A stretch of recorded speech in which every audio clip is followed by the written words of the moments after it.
Welcome to Vibrant TV. నేను మీ రాజు. అయోధ్య రామ మందిరం 500 సంవత్సరాల భారతీయుల కళ. సో మొత్తానికైతే అయోధ్య రామ మందిరం కళ నెరవేరబోతుంది. మరికొన్ని గడియల్లో రాముడికి ప్రాణప్రతిష్ఠ చేస్తున్నారు. సో మరి అయోధ్య రామ మందిర్ గురించి ఎన్ని రోజులుగా చాలామంది భారతీయులు ఎదురు చూశారు. చాలామంది కరసేవకులు తమ ప్రాణాలు కూడా పోగొట్టుకోవడం అనేది కూడా జరిగింది. అయినప్పటికీ అయోధ్య రామ మందిర్ గురించి ప్రతిరోజు ఏదో ఒక చర్చ. అయోధ్య రామ మందిరం కట్టడం ఎంతవరకు కరెక్ట్? కొంతమంది పండితులు శాస్త్రాల ప్రకారం ప్రాణప్రతిష్ఠ అదే ముహూర్తాన చేయాలంటున్నారు, కొంతమంది మాత్రం వ్యతిరేకిస్తున్నారు. సో మొత్తానికి అయోధ్య రామ మందిరం గురించి మాట్లాడడానికి ప్రస్తుతం మనతో పాటు కోట మాధవ్ శర్మ గారు ఉన్నారు, ప్రముఖ పురోహితులు. సో వారిని అడిగి తెలుసుకుందాం. నమస్తే మాధవ్ శర్మ గారు. నమస్తే. మాధవ్ శర్మ గారు, అయోధ్యలో రామ మందిరం 22వ తేదీ నాడు ముహూర్తం కేటాయించడం అనేది జరిగింది. సో మొత్తానికి రాముడైతే ప్రాణప్రతిష్ఠ చేస్తున్నారు. అయినప్పటికీ కొంతమంది స్వాముజులు అలాగే పీఠాధిపతులు కూడా వ్యతిరేకించడం అనేది జరుగుతుంది. ఎంతవరకు కరెక్ట్ అంటారు? ఆ ముహూర్తాన ప్రాణప్రతిష్ఠ చేయడం కేవలం మోడీ చేస్తున్నాడని ఈ రాజకీయ దుమారం లేపుతుందా, లేకపోతే రాముడు అందరి వాడు కాదని చెప్పేసి ఈ విధంగా చేస్తున్నారా?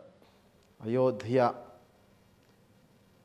మీరు అడిగిన ప్రశ్నకి ముందు కొన్ని విషయాలు నేను చెప్పిన తర్వాత మీ దానికి నేను సమాధానం చెప్తాను. ఓకే. అయోధ్య అనే పదం అసలు మోక్షానికి మొదటి ధామం. అది అయోధ్య, మధుర, మాయ, కాశీ, కాంచి, అవంతిక, పూరీద్వారావతీ చైవ సప్తైతే మోక్షదాయకా. సో ఇటువంటి ఈ సప్త మోక్షధామాల్లో మొదటిది అయోధ్య. ఈ అయోధ్య అసలు ఎప్పుడు ఏర్పడింది అనేది ప్రశ్నకి వెళ్తే కనుక, వైవస్వతుడు అనేటువంటి మన్వంతరంలో మొదట్లోనే అయోధ్య స్థాపించబడింది. ఎప్పటి కాలం అది? ఎన్ని లక్షల సంవత్సరాలు జరిగిపోయినాయి, కోట్ల సంవత్సరాలు. అప్పటి నుంచి అయోధ్య అనేది ఈ యొక్క ప్రపంచానికే రాజధాని, విశ్వానికే రాజధాని అది. అటువంటి రాజధానిలో అయోధ్య నగరంలో, మహానగరంలో రాముడు అనే అయినటువంటి శ్రీరాముడు అనే ఆయన జన్మించాడు. ఏ విధంగా జన్మించాడు? ఆయన తండ్రి దశరథ మహారాజు గారు సంతానం లేక 300 మంది కన్యల్ని వివాహం చేసుకున్నాడు. ఆయన సంతానం లేక, సంతానం కలకపోతే శృంగగిరి అంటే దక్షిణ ప్రాంతమైనటువంటి శృంగగిరి ప్రాంతం నుంచి, అక్కడి నుంచి వచ్చినటువంటి పూజారి ఋష్యశృంగుల వారు వచ్చి అక్కడి నుంచి వచ్చి దశరథుడి చేత పుత్రకామేష్టి ఇష్టి చేయించడం జరిగింది. అంటే ధర్మం అక్కడి నుంచి వచ్చింది ఆయనకి, ఆ సంతానం కలగటానికి. ఆ ఇష్టి వలన భగవంతుడే శ్రీమన్నారాయణమూర్తే మానవ రూపంగా పుట్టాడు. మానవ రూపంగా పుట్టి ఆ విధంగా ధర్మాన్ని అనుష్ఠించాడు ఆ రాముడు. ధర్మాన్ని అనుష్ఠించడం అంటే ఏంటి? ఒక మాల తీసుకొని ధర్మము అని చెప్పి 108 సార్లు 1000 సార్లు చెప్పడం కాదు. ప్రతి విషయము యందు ఏ విధంగా నేను ఆచరించాలి, నేను ఏ విధంగా ఆచరిస్తే అది సత్యంగా ఉంటుంది అనే దాన్ని ఆలోచించుకుంటూ వేదం ప్రకారం ఆయన జీవనయానం సాగింది. ఋషులు చెప్పిన మార్గాన్ని ఎంచుకున్నాడు ఆయన, మునులు చెప్పిన మార్గాన్ని ఎంచుకున్నాడు ఆయన. ఆ విధంగా రాముడు ఈ యొక్క భూమండలం మీద నడిచాడు. ఓకే. అయితే ఇప్పుడు మీరు అన్నట్టు దశరథ మహారాజుకి భరతుడు, శత్రుఘ్నుడు, లక్ష్మణుడు, శ్రీరాముడు సంతానం కౌసల్య, కైకేయి, అట్లానే సుమిత్ర, వీళ్ళు రాణులు. భార్యలు చాలామంది ఉంటారు, రాజులు కదా ఆయన. ఓకే. సంతానం కోసం అని చెప్పి తప్పు లేదు. క్షత్రియ మహారాజు ఎంతమందినైనా వివాహం చేసుకోవచ్చు. అది ధర్మం, వేదశాస్త్రం చెప్పింది. సంతానం కోసం యోగ్యమైన సంతానం అంటే ఒక రాజు ఏ విధంగా ఉండాలి దానికి యోగ్యమైన సంతానం కోసం ఆయన వెతుక్కుంటాడు. రాజు నా తర్వాత ప్రజల్ని పరిపాలించేవాడు సరైన వాడు ఉండాలి, అందుకోసం ఆయన అంతమందిని వివాహం చేసుకుంటాడు ఆ సంతానం కోసం అని చెప్పి, యోగ్యమైన సంతానం కోసం. సో కాబట్టి దానిలో ఎటువంటి దోషం లేదు దశరథుడికి. ఓకే. మీరు అన్నారు ధర్మశ, ఈ ముహూర్తం ఏంటి, మందిరం కట్టచ్చా ఏమిటి, ఇవన్నీ అడిగారు. ఎక్కడా దీనిలో పీఠాధిపతులు ఎక్కడా పొరపాటు మాట్లాడలేదు.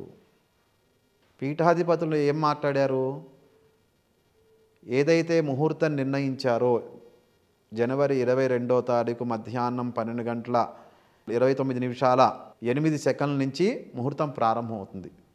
అక్కడి నుంచి 84 సెకండ్లు ముహూర్తం ఉంటుంది. అంటే 8:30 నుంచి 8:30 మీద ఒక 34 సెకండ్ల దాకా వస్తుంది. ఈ ముహూర్తాన్ని ఎవరు వేలు పెట్టి చూపించే ఇది ఎవరి ధైర్యం ఎవరికి లేదు. అంతటి చక్కటి ముహూర్తం అది.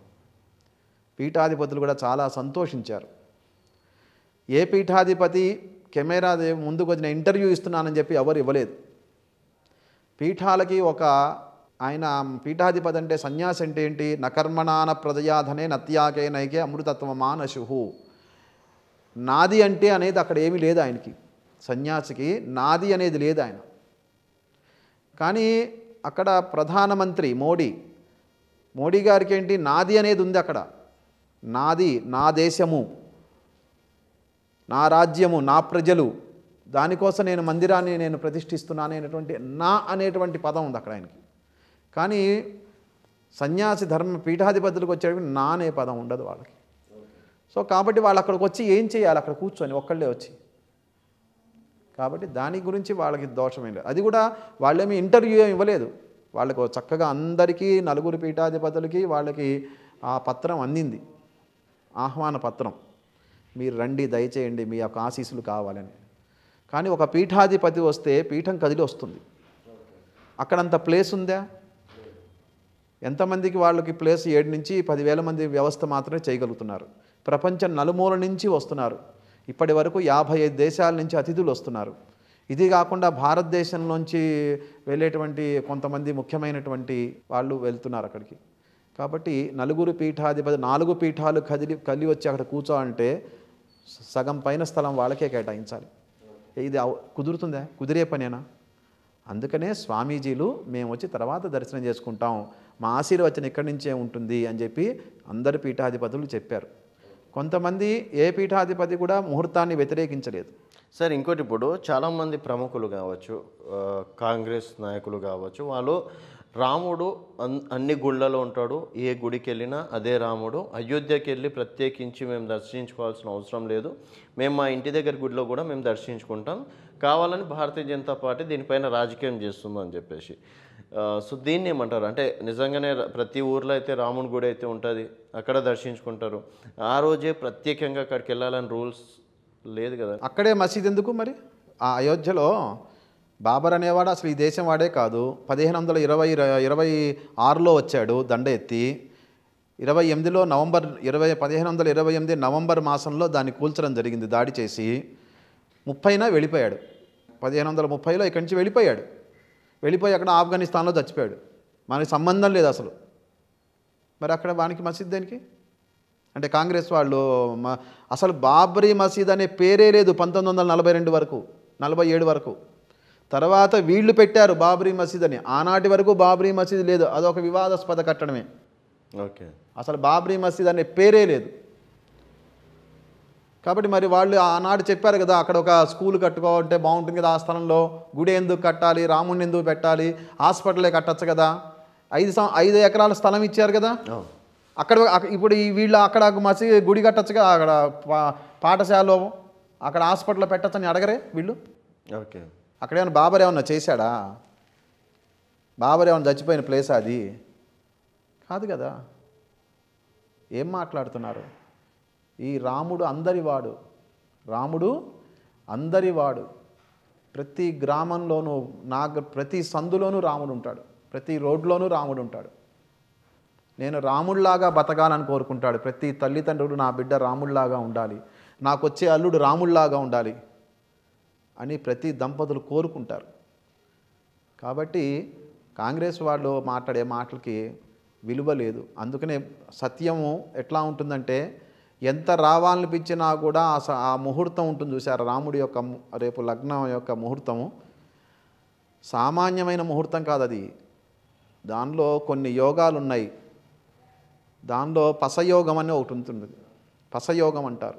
ఓకే, పసయోగం అంటే రాహుకేతులు కాకుండా మిగతా గ్రహాలు కేవలం 5 రాసుల్లోనే ఉంటారు, దాన్ని పసయోగం అంటారు.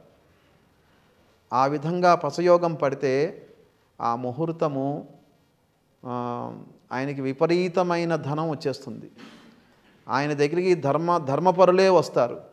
అధర్మంగా ఉన్నవాళ్ళు ఆటోమేటిక్గా వాళ్ళు రావాలనుకున్నా కూడా దూరం చేసేస్తుంది ఆ ముహూర్తం వాళ్ళని. అట్లాంటి పరిస్థితే వాళ్ళకి ఏర్పడింది, ఆ కాంగ్రెస్ వాళ్ళకి. ఓకే. సో అదే ప్రముఖులు ఉన్నారు కదా, మేము రాము అని చెప్పుకున్నారు కదా, వాళ్ళందరికీ అటువంటి పరిస్థితి ఏర్పడింది. ఓకే. సో ఇంకోటి, గుడి సగంలోనే ఉంది, గుడి మొత్తం కట్టిన తర్వాతనే ప్రాణప్రతిష్ఠ చెయ్యాలి అని చెప్పేసి కూడా మరొక వాదన వినిపిస్తుందండి బలంగా. సో మరి గుడి అసంతృప్తిగా ఉన్న సమయంలో రాముని విగ్రహాన్ని ప్రాణప్రతిష్ఠ చెయ్యడం ఎంతవరకు ధర్మం అంటారు? గుడి అసందర్భంగా కట్టారనే పదం ఎక్కడా లేదండి. గర్భాలయం పూర్తి నిర్మాణం అయిపోయింది. గర్భాలయము ఎక్కడైతే రాముడు బాలరాముణ్ణి ప్రతిష్ఠిస్తున్నారో రాములల్లాని, ఆ యొక్క గర్భాలయము పూర్తిగా నిర్మాణం అయిపోయింది. అది ఎక్కడా లేదు. మిగతావి చుట్టుపక్కల చిన్న చిన్న నడుస్తుంటాయి. అవి ఏదన్నా కట్టాలంటే ఎంతకాలం, ఇది ముహూర్తం ఇంపార్టెంట్. ఆ ముహూర్తం దొరుకుతుందా? సామాన్యమైన ముహూర్తం పెట్ల. ఒక కాశీలో గంగానది తీరాన నివసించే ఒక మహాసాధు, మహావిద్యని ఘటించినటువంటి జ్యోతిష్యంలో అగ్రగణ్యుడు, అటువంటి ఆయన ముహూర్తం పెట్టాడు. సామాన్యమైన ముహూర్తం కాదు. ఆశ్చర్యపోతారు. నేను ముహూర్తంలో చాలా విషయాలు మీకు చెప్పట్లా, చెప్తే దడుచుకుంటారు. జ్యోతిష్యంలో పండితులకు మాత్రమే తెలుస్తుంది. మామూలు చిన్న చిన్న వాళ్ళకి అని చెప్పి చదువుకున్న వాళ్ళకి అసలు వాళ్ళకేం తెలియదు. జ్యోతిష్యంలో బాగా పండితులు నిన్న వాళ్ళకి ఆ ముహూర్తం గురించి తెలుస్తుంది. వాళ్ళందరూ సంతోషంగా హృదయం మీద అట్లా చేయబట్టుకొని ఎంత సంతోషిస్తుంటారో, ఎంత మంచి ముహూర్తం పెట్టారని.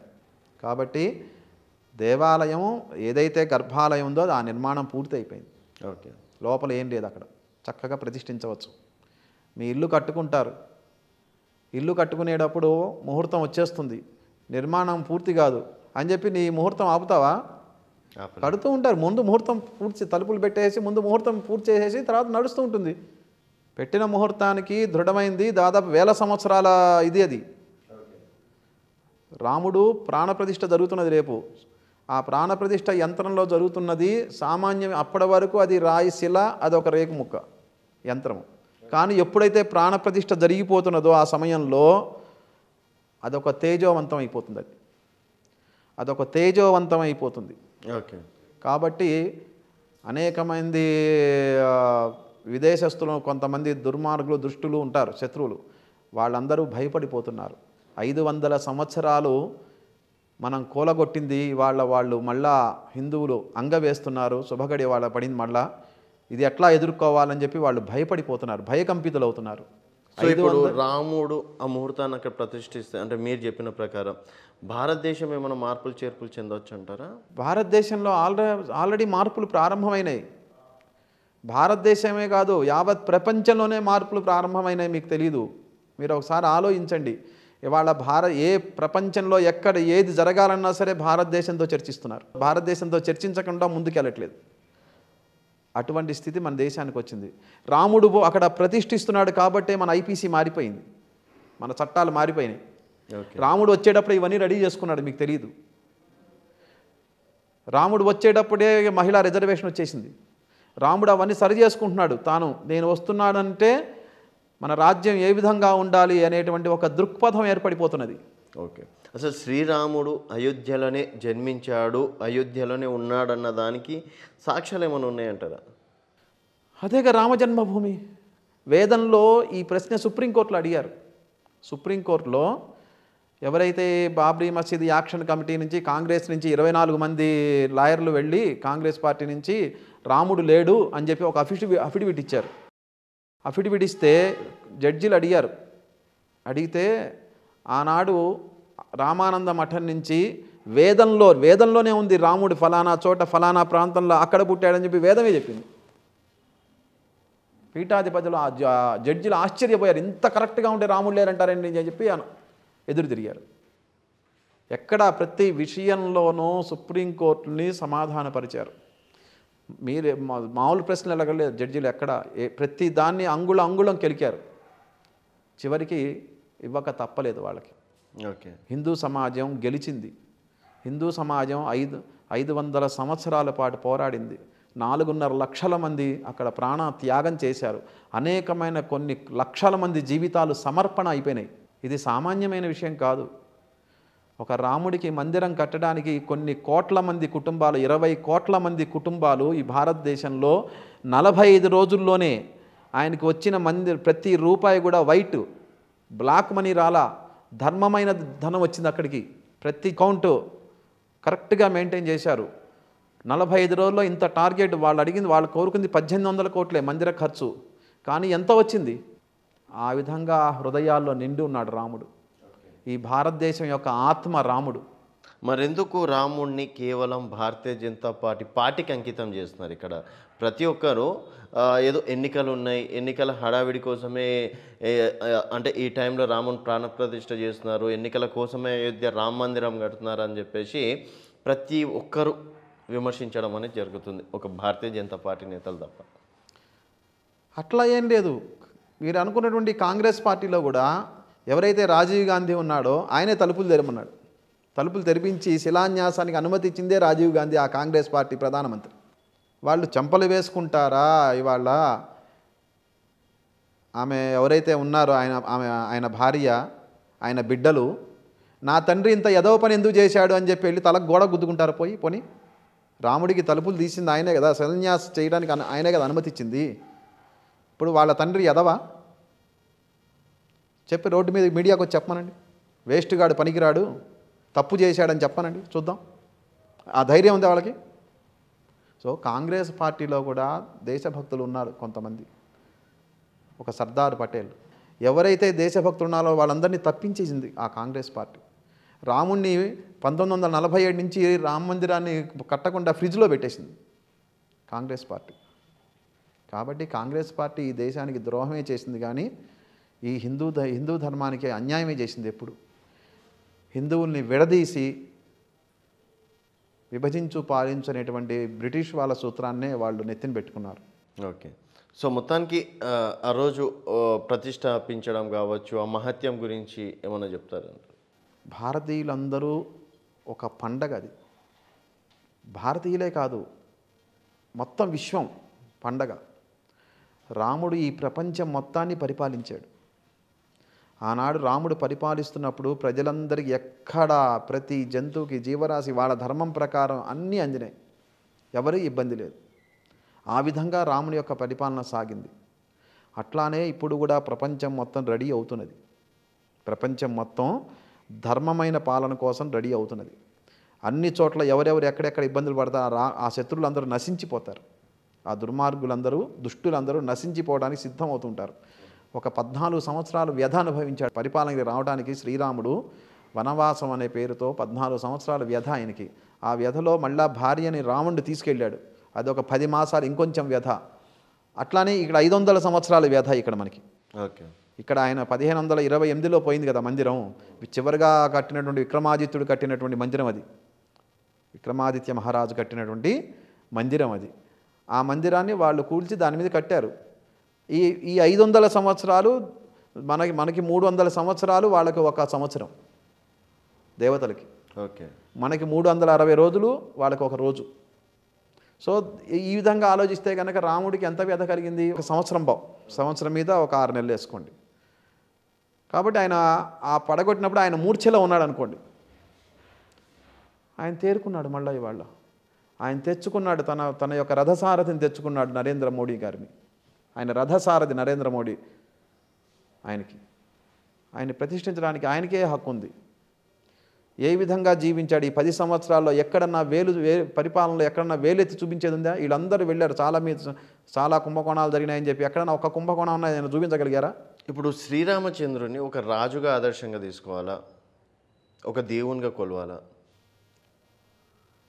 ఎందుకంటే శ్రీరామచంద్రుడు మానవుడే అని చెప్పేసి చాలామంది అంటుంటారు.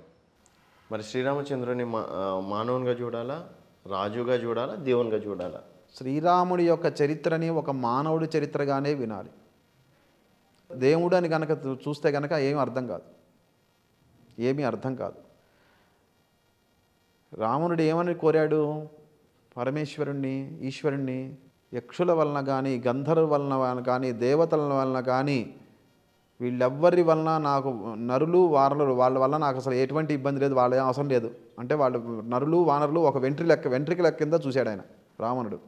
మిగతా ఈ దేవతలు, యక్షులు, గంధర్వులు ఇట్లా వీళ్ళ వల్ల నాకు ఎటువంటి మరణం లేకుండా ఉండేటువంటి శక్తిని నాకు ప్రసాదించు అని చెప్పి ఈశ్వరుని అడిగాడు. తథాస్తు అన్నాడు. అక్కడే నిర్ణయం అయిపోయింది రావణుడి యొక్క మరణం మానవుడి చేతిలో ఉందని. ఓకే. కాబట్టి ఆ శ్రీమన్నారాయణమూర్తే మానవ అవతారం ఎత్తాడు. సో రాముడి యొక్క కథని మానవ కథగానే చదువుకోవాలి. ఎంత ధర్మంగా ఉన్నాడు అనేది చూసుకోవాలి. మరి మానవుడు దేవుడు ఎట్లా అయ్యిండు? ప్రతి జీవి దేవుడే. ఇదంతా ఈ దేవతల సృష్టే కదా ఇదంతా ఈ చెట్టు చేమ ప్రతి జీవరాశి ఆత్మని దేవతా స్థాపయేత్ అని చెప్పి న్యాసంలోనే చెప్పాడు. సో ప్రతి ఆత్మ ఈశ్వర స్వరూపమే. కాబట్టి ఎవరి యొక్క వాళ్ళ యొక్క మార్గం చేతన బట్టి ఉంటుంది మళ్ళీ. సో మొత్తానికి ఇప్పుడు 22వ తేదీ నాడు ప్రత్యేకత గురించి ఏందండి, ఇంకేమన్నా చెప్తారా? 22వ తారీఖు ప్రత్యేకత అంటే కనుక పెట్టిన లగ్నానికి మేషలగ్నం పెట్టారు. ఆ రోజు మధ్యాహ్నం చంద్రుడు చాలా ఉచ్ఛలో ఉన్నాడు. చంద్రుడు ద్వితీయ స్థానంలో వృషభ రాశిలో ఉచ్చ స్థానంలో ఉన్నాడు. కాబట్టి ఎంత ధనం వస్తుందంటే ఆయనకి శ్రీరాముడికి ధనం లెక్క పెట్టుకోవడానికి కూడా ఆయనకి సరిపోదు సమయం. మీకు ఆల్రెడీ తెలుసు అనేకమంటి నేపాల్ నుంచి కానీ 55 దేశాలు నాకు ఇప్పటివరకు తెలిసింది, ఇంకా ఉన్నాయి. అనేకమైన కానుకలు వస్తున్నాయి ఆయనకి, భారతదేశం నుంచి వెళ్తున్నాయి. సో కాబట్టి ఆయనకి విపరీతమైన ధనం ఉంటుంది. సో ఇప్పుడు దాదాపు ఒక 10-15 దేశాలు అనుకుంటాను, అంటే సముద్రపు నీరు కావచ్చు, అక్కడ ఉన్న పవిత్ర నది జలాలు కూడా తీసుకురావడం, అక్కడ ఉన్న కొన్ని చోట్ల నుంచి మట్టి కూడా తీసుకురావడం అనేది జరుగుతుంది కదా. ఎందుకు ఆ స్పెషల్ అంటారు? అంటే మన దగ్గర దాదాపుగా 12 నదులు ఉన్నాయి, 2 సముద్రాలు ఉన్నాయి, ద్వీపకల్పాలు ఉన్నాయి. ఇతర దేశాల నుంచి ఎందుకు తీసుకొస్తున్నారు? పట్టాభిషేకం చేస్తారు రాముడికి. పట్టాభిషేకం అంటే జలాలతోనే చేస్తారు. ప్రపంచంలో ఉన్నటువంటి ఎన్నైతే జీవనదులు ఉన్నాయో ఆ జీవనదుల నుంచి నీరు, అట్లానే సప్త సముద్రాల యొక్క నీరు, అట్లానే ప్రతి ద్వీపం ఉంటుంది, ఆ ద్వీపం నుంచి మట్టిని తీసుకొని వస్తారు. ఆ విధంగా పట్టాభిషేకం జరుగుతుంది. ఆ విధంగా మన దేశంలో చివరిసారిగా పట్టాభిషేకం జరిగింది ఛత్రపతి శివాజీ మహారాజు గారికి జరిగింది. ఆ విధంగా ఆ తర్వాత కొంతమంది జరిగింది కానీ అది చరిత్రలోకి రానిలేదు.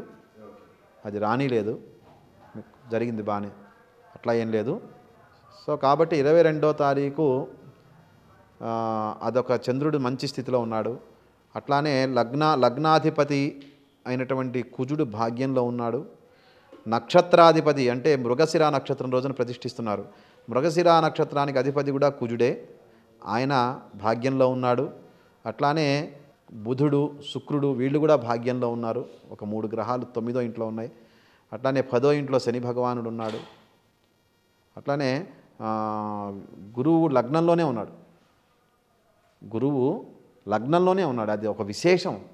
గురువు లగ్నంలో ఉంటే కనుక ఆ ముహూర్తానికి ఎంత బలంగా ఉంటుందంటే ఆ ముహూర్తం గురువు ఉంటే కనుక అంత బలంగా ఉంటుంది.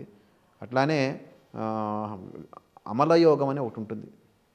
అమలయోగం, అనపయోగం, ఇట్లా చాలా మొత్తం నేను కొన్ని చూశాను. ఇంకా చాలా నేను కొన్ని యోగాలే చూశాను, ఇంకా చాలా యోగాలు ఉన్నాయి. సాధారణంగా పెట్టాల ముహూర్తం అది. మేము అందరం ఆశ్చర్యపోయాం, ఇది ఎట్లా తీశారు ఈ ముహూర్తం, ఎంత చక్కగా ఉంది అని. చాలా మంచి ముహూర్తం. ఆ మహానుభావుడికి శిరస్సు వంచి పాదాలు వంచి నమస్కరిస్తున్నాను ఆ ముహూర్తం పెట్టినటువంటి ఆ యొక్క సాధువుకి. సో కాబట్టి చాలా మంచి రోజు, ప్రజలందరికీ మంచి జరుగుతుంది. గురువుగారు, ప్రధానంగా మనం మాట్లాడుకోవాల్సిన విషయం ఏంటంటే కరసేవకులు కావచ్చు, తర్వాత బాబ్రీ మసూద్ సంఘటన అనేది ఇప్పటికీ డిసెంబర్ 6 ఒక బ్లాక్ డేగా నిర్వహిస్తారు హిందూ సమాజం కావచ్చు. సో ఆ రోజు ప్రత్యేకత ఏమిటి? ఎందుకు కరసేవకులు అంతమంది ప్రాణత్యాగం చేయాల్సి వచ్చింది? దాని గురించి ఏమన్నా? 1528లో రామ మందిరాన్ని కూల్చినప్పుడు భారతదేశంలో ఉన్నటువంటి ప్రజలు ఎప్పుడు యుద్ధాలు మర్చిపోయారు.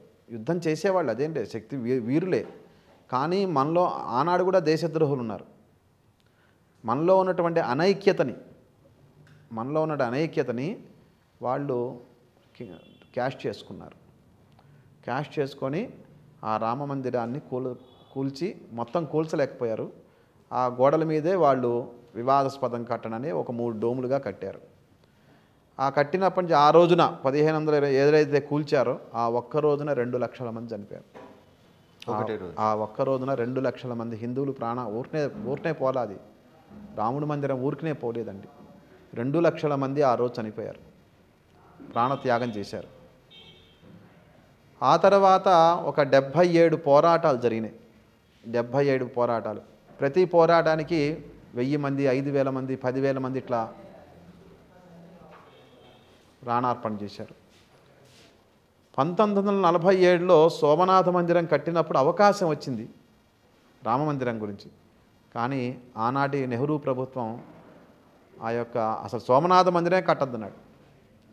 కాబట్టి ఆయన ఉక్కు మనిషి కాబట్టి పటేల్ గారు, సర్దార్ పటేల్ గారు ఆయన సంకల్పం తీసుకున్నారు, మందిరం కడతానని చెప్పి. రాజేంద్ర ప్రసాద్ గారు అనుమతి ఇచ్చారు, ఆనాటి రాష్ట్రపతి.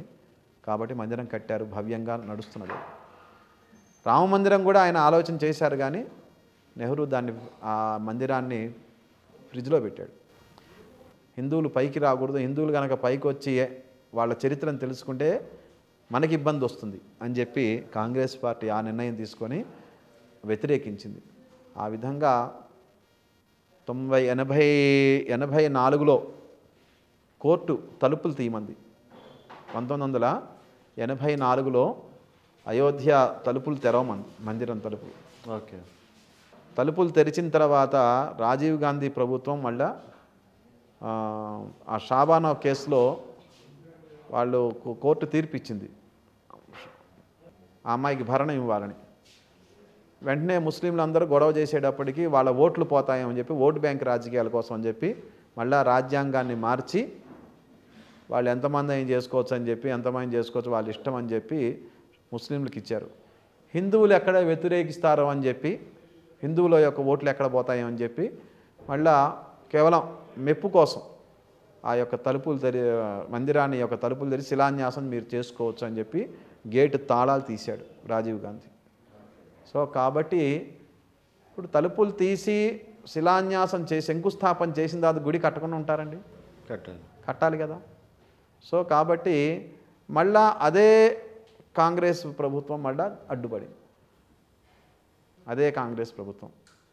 సో ఆ విధంగా మళ్ళా ప్రజలు నిర్ణయం, అక్కడి నుంచి భారతీయ జనతా వీళ్ళు వదిలేశారు, వాళ్ళు భారతీయ జనతా పార్టీ తీసుకున్నారు, వీళ్ళు వదిలేసిన దాన్ని. సరే, వాళ్ళు అక్కడి నుంచి ఆయన అద్వానీ గారు రథయాత్ర, ఆయన అసలు ఊహించలా ఇంత ఉద్యమం అవుతుందని చెప్పి అద్వానీ గారు కూడా ఊహించలే.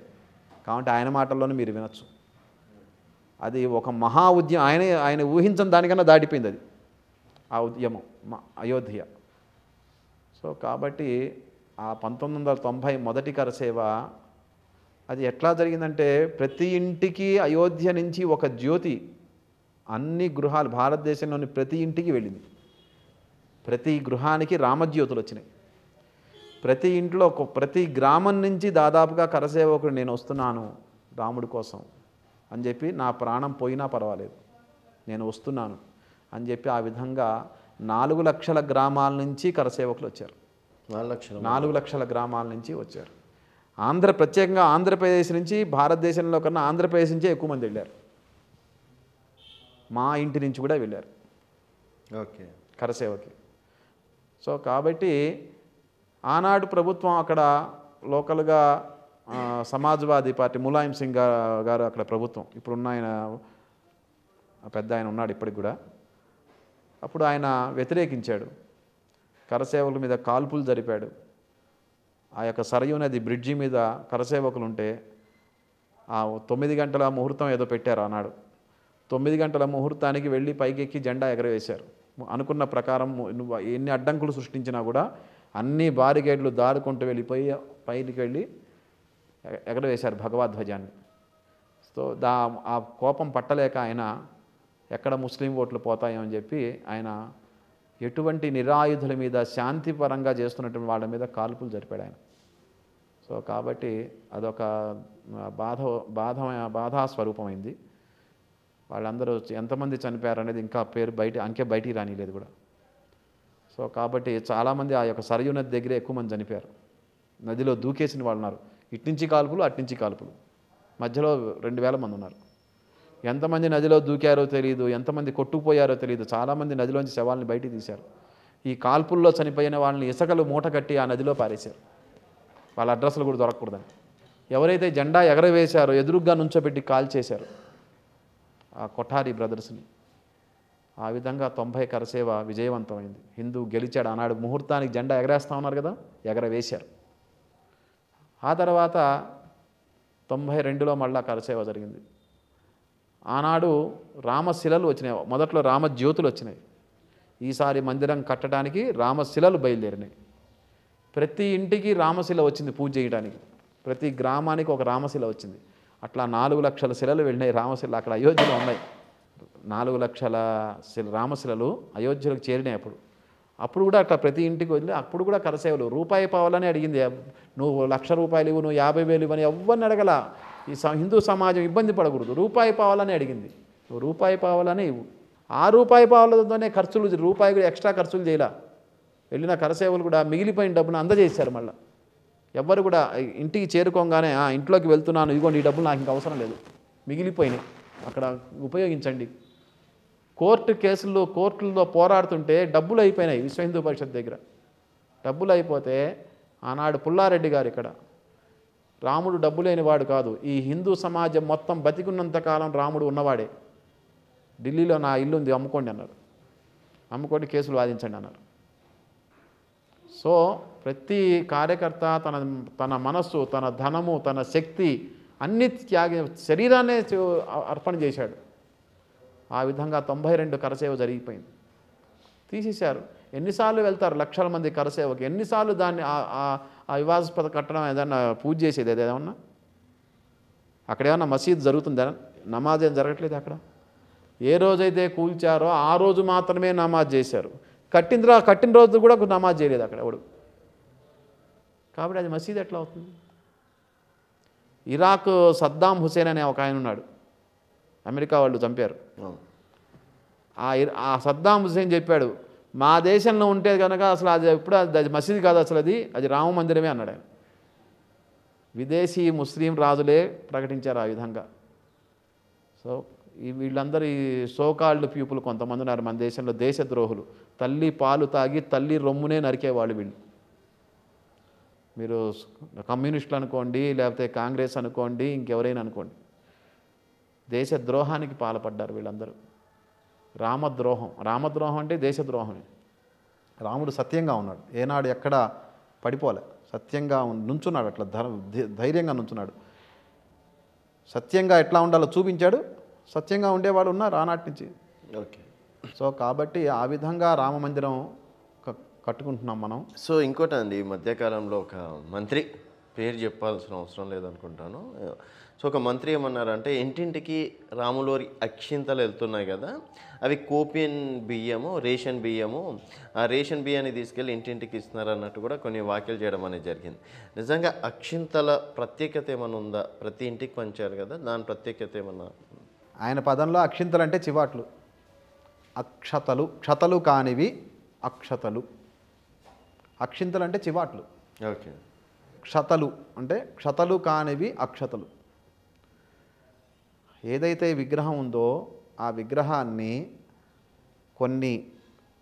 కొంత ధాన్యంలో అధివాసాలు చేస్తారు. విగ్రహాన్ని చెక్కంగానే శిలలతో కొడతారు కదా, దెబ్బలు తగులుతాయి, దానిలో ప్రాణం రావాలి కదా, అదంతా శాంతి జరగటానికి అని చెప్పి ధాన్యాగారము, అట్లానే జలాధివాసము, అట్లానే ఇట్లా పుష్పాధివాసము, ఇట్లా రకాల అధివాసాలు చేస్తారు. అట్లా ధాన్యాధివాసం కొంతకాలం చేశారు, ఒక 4 రోజులు ఎంత ఉంటాయి.